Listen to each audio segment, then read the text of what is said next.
If that's what you want your mac and cheese to look like, then stay tuned. So let's just get straight to the point. This recipe is very simple and very easy. The only process that takes long is the stirring process. So as you see here, I'm using Velveeta, prepping the cheese, getting all of the cheese out of the refrigerator. I guess to me, the prepping is what takes the longest because once you boil the noodles and all of that, you just literally mix the noodles into the cheese. So you want to use freshly grated cheese if you're able to do your own cheese.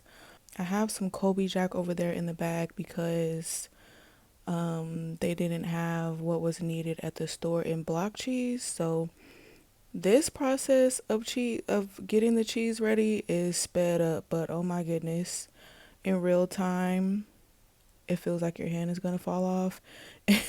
And you're literally switching different positions trying to see which is easier to hold because oh my god, I was doing that for a minute, but it's worth it and it makes the cheesiness real like creamy and like it tastes so fresh. It's better than cheese in a bag, but I'm using both. So you want to get all that excess cheese. We're not wasting no cheese over here. Now I'm getting ready to boil the water for the noodles while I'm still prepping the cheese. And I like to season the noodles. Whatever noodle or pasta dish I'm making, I feel like I have to season my noodles.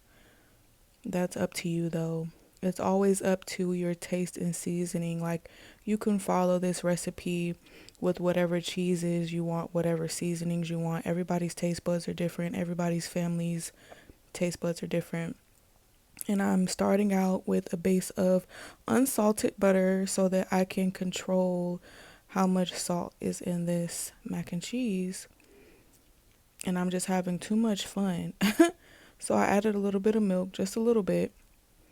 The majority of what I'm going to be adding is the heavy whipping cream. So I'm just adding some seasoning salt and some black pepper, garlic powder, some paprika.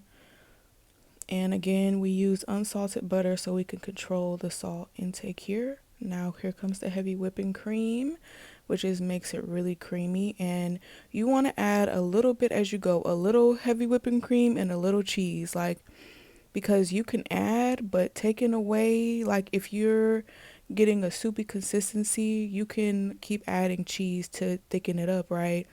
But if you just put too much milk or too much heavy whipping cream, you might be in trouble unless you have enough cheese to cover for that and enough noodles, right? So I'm just prepping the pan that I'm going to put the mac and cheese in.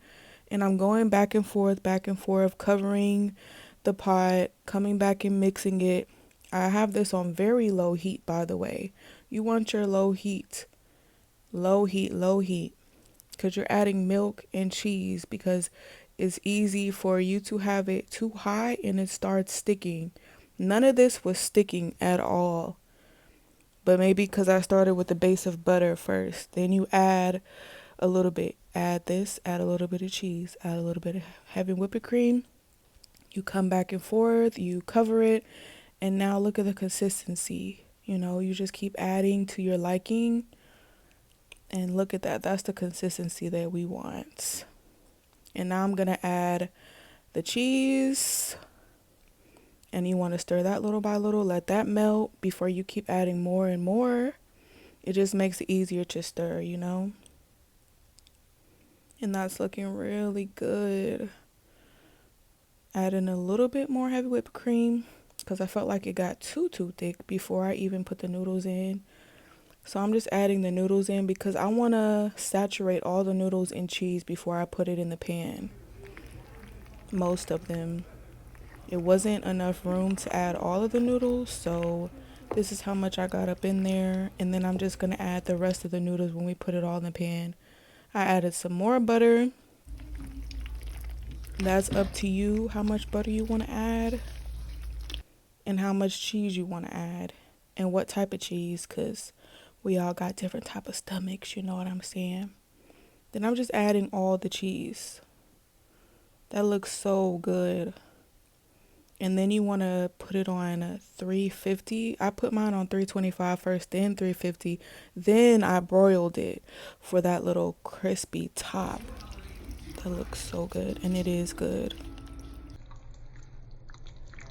So I hope this video was helpful, and I hope you enjoy your mac and cheese. Have a blessed day.